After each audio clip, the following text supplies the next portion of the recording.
This Friday, Jamie Lee Curtis and Lindsay Lohan are back to switch things up in Disney's Freakier Friday. Totally, yes. It's an absolute riot, and the only movie that can be described as so much weirder than the last time. What last time? it's the frequel You ready? we've been waiting for.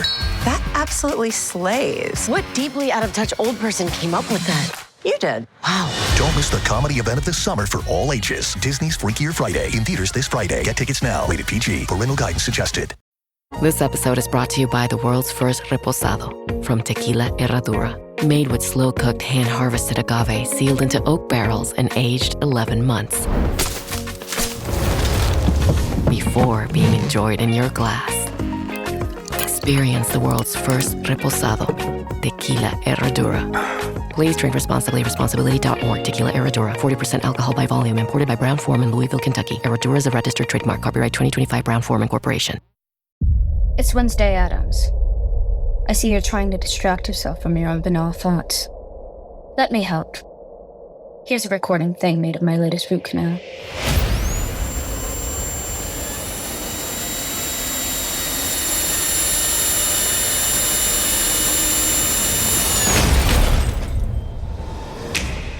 Wednesday, Season 2, begins August 6th, only on Netflix. This series contains adult language and descriptions of graphic violence throughout. Listener discretion is advised. Cavalry Audio.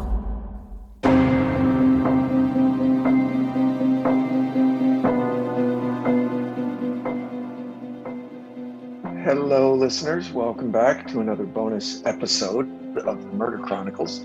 I'm the producer, Brandon Morgan, here, as always, with our illustrious writer, narrator, host, and creator, Carolyn Sorio. Hello, Carolyn. Hey, Brandon.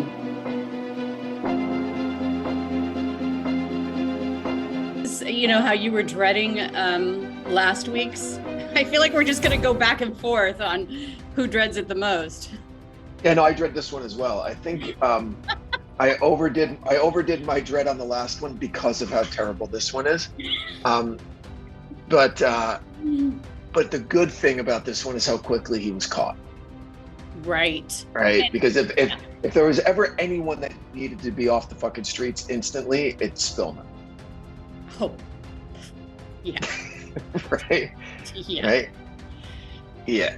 And I love in the beginning, you kind of got way ahead of any of the criticisms that we might get for even giving this guy a voice or hearing his voice, is saying like, here's why. Well, one, we know that the true crime audience has very little kind of discernment when it comes to creepy stories, that they like creepy stories. I get it. But that aside, I think it's very, very important, as you said, to be able to see what some of the signs are early on, because this motherfucker had every single one of them, like every single one, except maybe he didn't remember being molested as a kid, and that's usually kind of front and center. And that doesn't mean that he didn't, he just doesn't remember. I mean, I'm just like, listeners can't see me, but my head is bobbing up and down because like last week where there was like, they had no history. This guy is like, absolutely. And I think that was one of the reasons that made me want to do this, is because I feel like people are always like, what signs can we see? And this guy had every single one, and I think that although it's painful to hear and painful to unpack, it is truly terrifying. Like so many times when we cover these cases and we ask the why, and I feel like listening to the interview, it's not giving him a platform, although I think some people might see that as that. It's basically saying, this is how someone like this thinks, and look out, because there are things that you can actually see in your own practical life, Yeah. And something that I couldn't stop thinking about as I was listening to this episode, and I know you didn't do it on purpose, right? But it felt like it was a little bit of an indictment of the criminal justice system, because this guy was still allowed to be out there after all of the shit that he had done, right? Including doing a year for rape. Now, I'm not saying that you put rapists away forever. No, I get punishment fitting the crime and all that, but the fact that he was able to get out and then not have to wear like a neon sign, right, saying what his proclivities are, and then he winds up being able to ingratiate himself into the home of a single mom with 4 fucking kids. Yeah, like that. And knowing all of the other shit that he had done, from exposing himself, right, to breaking and entering to all of these homes, to get food and to get money, but it turned into a sexual thing for him, right? Like being right by where the people were sleeping and stealing women's underpants and stuff. I mean, the guy, like, he's like a textbook psychopath serial killer. yeah. I mean, honestly, it was not my intent to do that. My intent was that, when he's a minor, you seal these things, and that's a protection, and that's just the system, right? And so then all of these things that he did is just kind of like, how could they possibly know? You can't read someone's mind. And he was so like, what was going on in his head? The average person would never have imagined that he would be thinking this. Wow. So go ahead. Let me just set this up, not to cut you off, but like this case. Please. Yeah. So I wasn't going to cover this case. I'd found out about it, a couple of years ago. And I reached out to the one of the investigators working the case. And they were like, let me think about this, because this hit this community so hard. And, I got to think about it. And I was like, absolutely. And so in the meantime, I was getting documents from where I thought it had taken place, because you know how we were always talking about different jurisdictions and all of that stuff. And so then he came back, he's like, you know what, I'm sorry, there's the family really doesn't want to talk about this and doesn't want me to talk about it. And I was like, okay. And so I kind of just dropped it, because what I had gotten back in my disclosure request, it didn't jibe. I was like, you know what, I'm letting this go. I'm walking away from this, because this is really dark shit. Really, really. And then I was watching something with my husband, and this case came up, and it was the family that was his Spillman's family that was revealing all, the insider look into this case.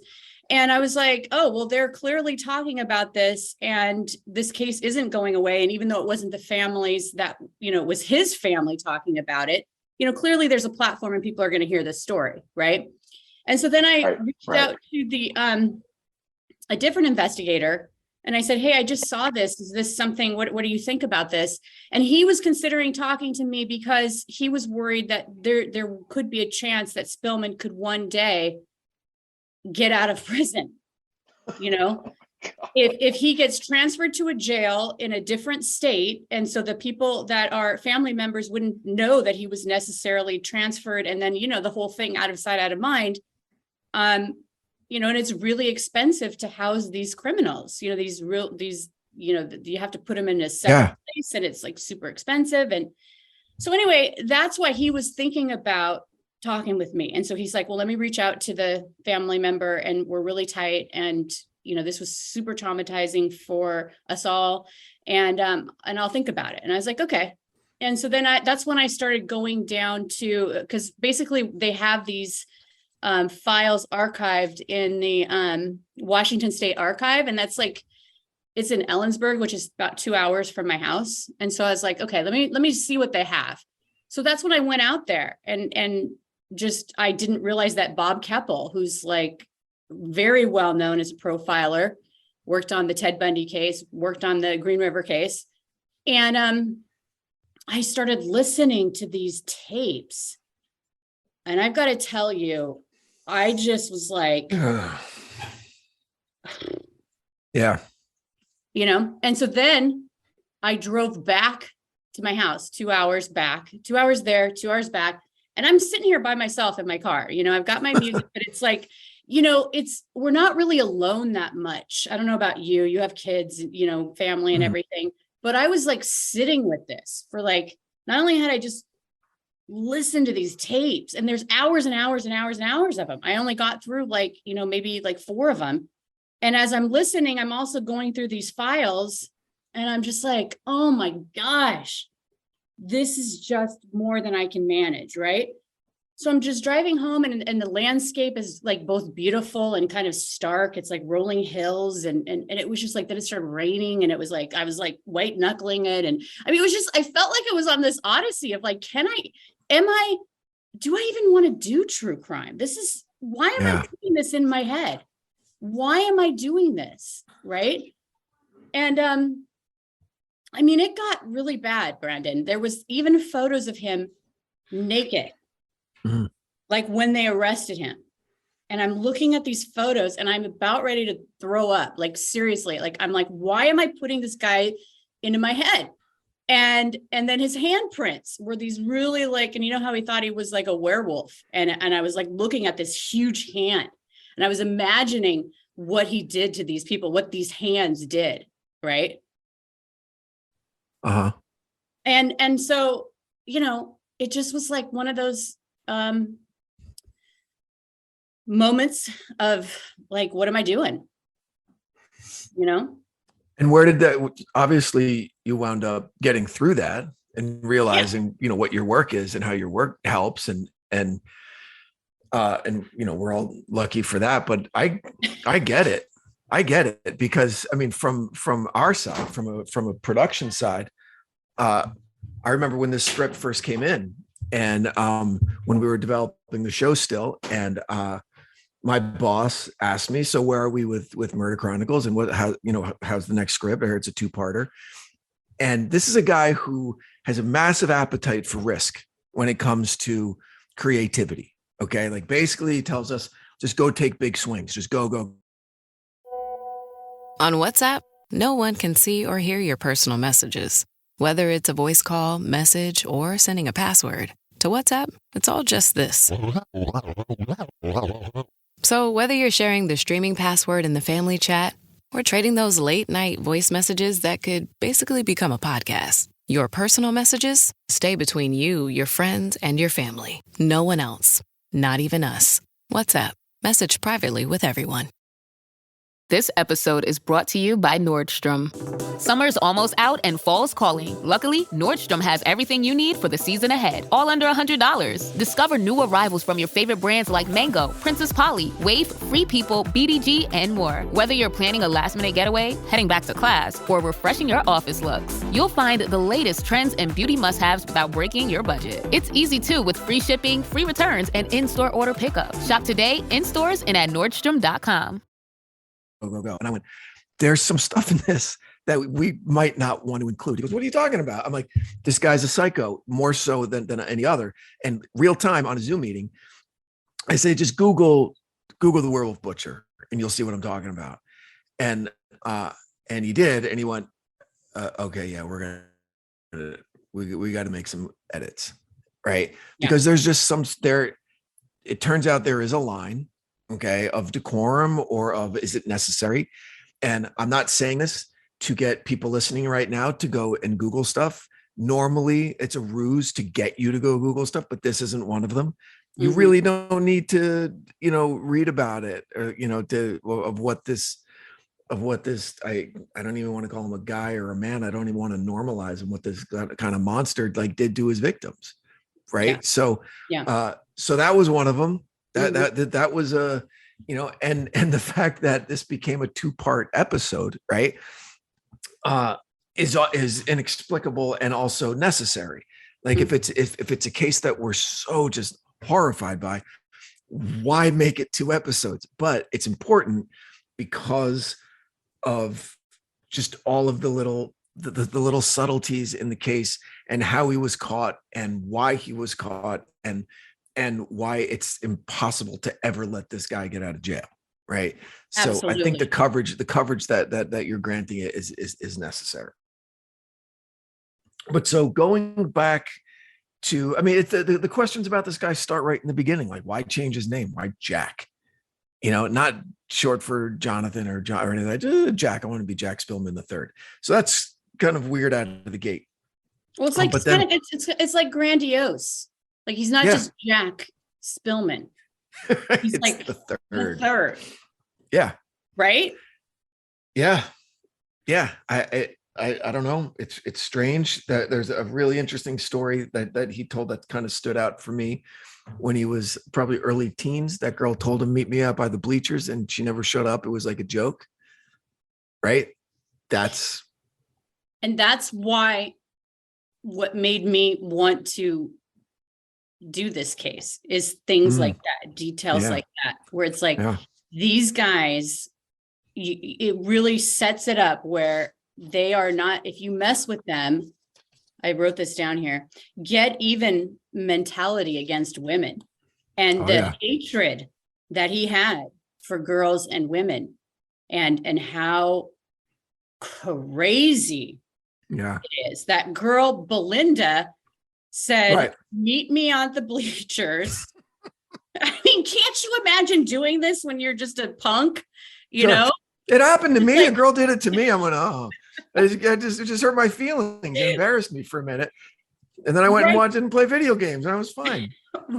I know, right? But that is not what these guys do. No. Okay.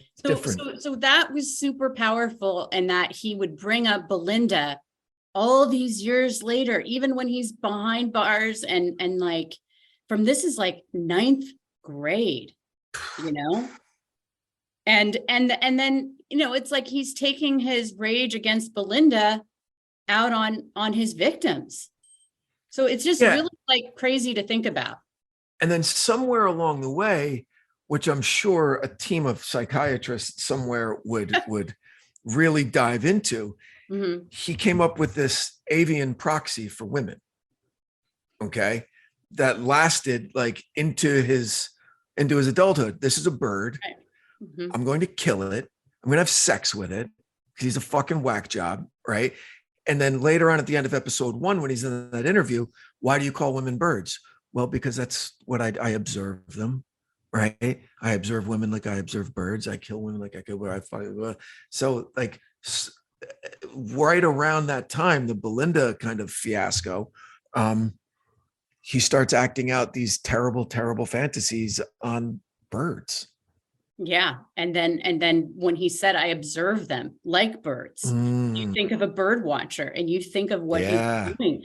And we all just kind of go about our days. I mean, like, you just think about like, oh yeah, you go shopping and you, you know, whatever, and someone pulls out in front of you, and you might flip them off because you're having a bad day yourself. And then this is the guy.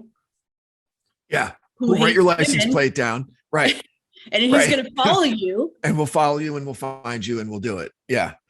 Yeah. See, but even that though, Carolyn, that makes it like he never went after Belinda.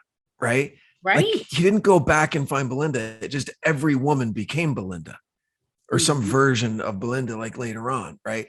Like, this poor girl, Penny, and her mom, and they're up there in the fucking woods and away from everything. And she lets this guy move in, and he sleeps naked. Like, who doesn't know like what's going on in your house? Right. Like, I get it. We're busy. We're all of that. But to not like, and the way that he said it, he was like, and no one realized I wasn't helping the boys with their homework. I wasn't helping the boys when I was helping the girls do stuff. I was helping the girls do stuff. Right. And the one girl who was an introvert and the one girl who was an extrovert, like, if I said something to the extrovert, she would go tell her mom.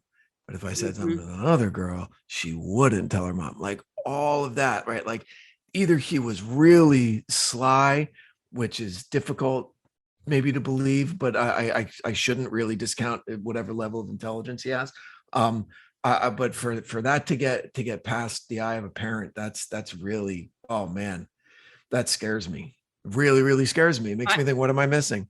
I mean, I totally can see that. I saw that playing out, like, as I was listening to him, and I could see, you know, busy mom. She's got 4 kids. She's like telling this kid to do this and this one to do that. And then, you know, he's like, hey, you know, and he was quiet, but it sounds like, he flew under the radar, and even, you know, his family didn't want to believe what he was up to, and just kind of the slow roll of it all.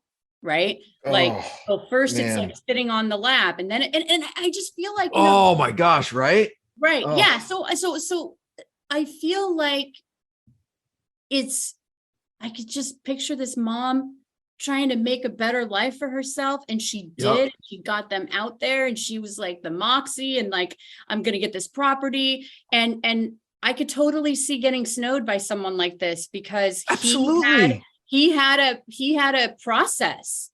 And more than that, Carol, I'm sorry to interrupt you, but he had a girlfriend. Exactly. He had a girlfriend, right?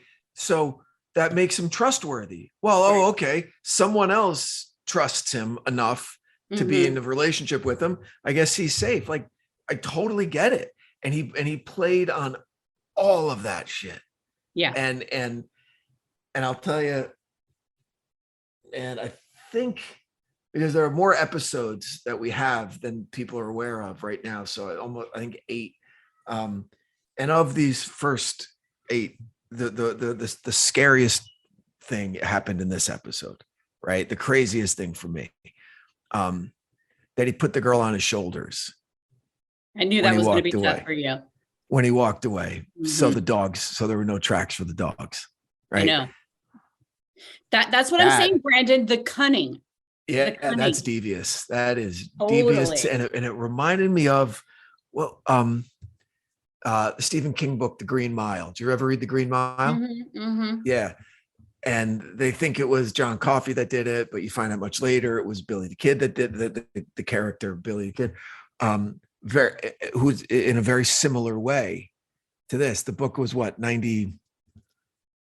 I wonder if King. This was 94. When was Penny murdered? By Spellman. She was murdered. I'm sorry. She was murdered. Hold on a second. I actually wrote this down in September 1994. Okay, so King wrote Green Mile, and I think it came out in 96. And so there's a chance that because it's very, very similar. It's a remote house. It was like a young male drifter who was welcomed into the home, and he ingratiated himself to the young girls and blah, blah, and all that, and made off with them, right? And brutally murdered. So I wouldn't be surprised if King was inspired by this. But anyway, what I'm saying is that using her trust against her, right, and making it fun. I'm going to put you on my shoulders, right, and drive you away. And he said something very, very chilling, because she kept asking, like, where is it? Where's the car? He goes, and then he said something in there where he goes, and that's when she realized that she was in trouble. Like, man. Yeah, I mean, that's that's another thing that I got it in a real way of like what these guys and their motivations are, which is he's getting off on the fear. Like, I never fully understood that completely in this episode. I totally, like, it's the flashing thing. Remember, he's like the flasher. Yep. And then he's on the bus and he's looking, because we're taught to think flashers are embarrassed by what they're doing. You know, like they're, I mean, I or maybe I won't say we're taught. My feeling sure. has always been like, you know, they're just, what are they doing? Like, how is this? How are you getting off on this? Like, I never really understood what it is. And then from this case, like, I fully understand what it is. He said he's in the back of the bus and wants a reaction. He wants a reaction. And it started with his sister, with killing her buddy. He wanted her reaction. Yeah. So, I mean, I feel like it's like, if you want to understand these things and you listen to true crime because you feel like, you know, you want to better understand how not to be a victim, like, this guy is like textbook. You're going to find out exactly what he's up to and exactly what his motivations are. And he got off on women's fear, the terror in their eyes, which is really and so imagine, so I don't even want to, oh my gosh. So what you did very, very well in this episode, like really, really well, was give us a super clear portrait of the evolution of a lunatic. Okay. Yeah. Starting with the bunny thing and then going through the poor neighbor's cat and the birds, and then with the flashing, and then the rape and the breaking and entering and stealing women's underpants and all of it was leading up to, his final act. Not his final act singular meaning murder, but his final act like in terms of a story, right? Like the third act of this awful tragic play was when he actually decides seeing the fear in their faces isn't enough. He wants them to actually suffer and die at his torturous kind of hand. And he did it. And so this part one of the 2 episodes, like I just said, is a really engaging portrait of the evolution of a serial killer. And now what I'd love to do is get to the second part. Okay. Because that's where it starts off really, really, really, really bad, but then he gets caught, and that makes me happy. Okay. That made me so happy. And, Okay. and that knife that they found, I mean, it's a freaking miracle. Yeah. But these cases need something just like that. So let's sign off for this bonus episode right now. Thank you for listening. And by the time the next episode comes out, you will have the opportunity to subscribe to Cavalry Plus in the Apple Podcasts app, which we hope you do. There will be more information on that coming soon. For now, thank you very much for listening. Carolyn? Thank you very much for listening. And the episode, what is it? The second parter, I'm sorry. The second parter is there will be redemption because, as you said in the beginning of this, he was caught. And as a result of that, because his hero was Ted Bundy. So we'll get into what it meant to catch this guy. And and in the meantime, please feel free to email us at murderchronicles@cavalrymedia.com with any questions or comments or cases that you'd love to see examined by Carolyn's journalistic and storytelling eye. So for now, thank you very much, and we will get back to you with part 2 of this episode momentarily.